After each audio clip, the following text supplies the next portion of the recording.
নমস্কার বন্ধুরা, শোভনাস কিচেন ডায়েরিতে তোমাদের স্বাগত। আশা করি সবাই খুব ভালো আছো। আর আজ আমি তোমাদের সাথে শেয়ার করব সিদ্ধ পিঠে। এই শীতকালে সিদ্ধ পিঠে খেতে আমাদের দারুণ লাগে। তো চলো দেখে নেওয়া যাক সিদ্ধ পিঠে আমি কিভাবে বানাই।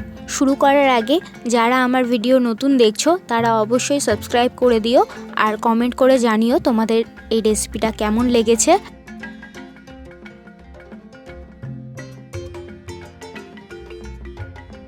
সিদ্ধ পিঠে বানানোর জন্য ফ্রাইং প্যানটা গরম হয়ে যাওয়ার পর আমি এর মধ্যে খেজুরের গুড় দিয়ে দিলাম। আমি এখানে হাফ বাটি মতো খেজুর গুড় নিয়েছি।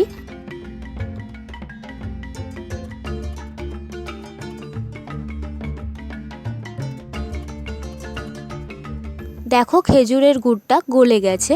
এরপর আমি এর মধ্যে একটা নারকেল কোড়ানো দিয়ে দেবো।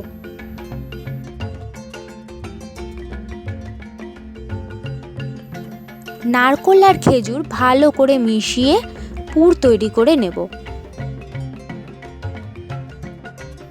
নারকেলের জলটা শুকিয়ে গেছে, পুরটাও আমার একটু চিটচিটে হয়ে এসছে, তার মানে পুরটা আমার রেডি। এরপর আমি আতপ চালের গুঁড়ি নিয়ে নিয়েছি। এটা আমি গরম জল দিয়ে ভালো করে আটা মাখার মতো মেখে নিচ্ছি।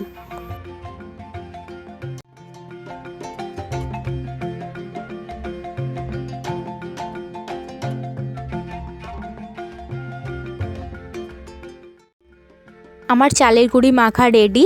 এরপর আমি একটা ভিজে সুতির কাপড় চাপা দিয়ে রাখবো, না হলে চালের গুঁড়িটা শক্ত হয়ে যাবে। এবার লুচির লেচির মতো কেটে চালের গুঁড়িতে কোট করে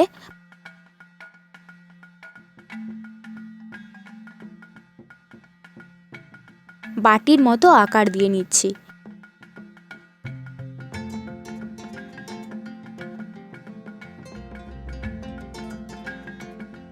তার ওপর নারকেলের পুরটা দিয়ে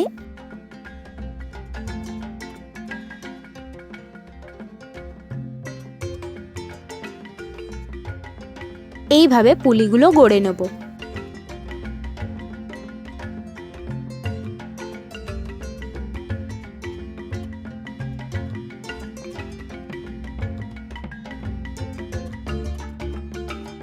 আমার পুলি গড়া হয়ে গেছে। এরপর আমি একটা হাঁড়িতে জল দিয়ে এরপরে একটা সাদা সুতির কাপড় এইভাবে মুড়ে দিচ্ছি।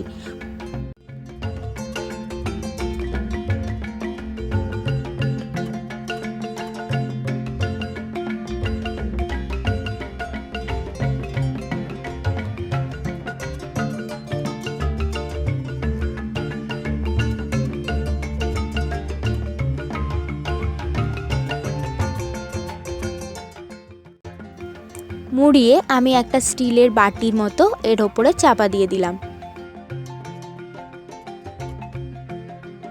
3-4 মিনিট পর পুলিগুলো আমি এর মধ্যে দিয়ে দিচ্ছি।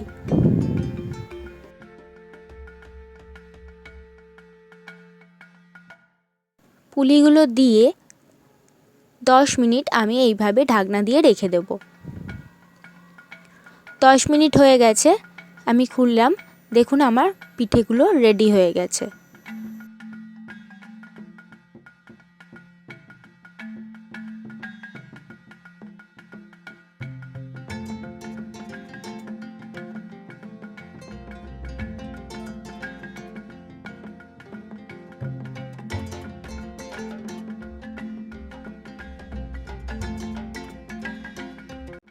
এই পিঠেগুলো লিকুইড খেজুর গুড়ের সাথে খেতে দারুণ লাগে।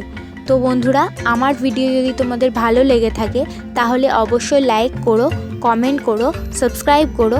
আর আমার নতুন ভিডিও সবার আগে পেতে গেলে নিচে থাকা বেল আইকনটা অবশ্যই প্রেস করো। তাহলে চলো আজকের মতোই বিদায় জানাচ্ছি। ভালো থেকো, সুস্থ থেকো, শোভনাস কিচেন ডায়েরির পাশে।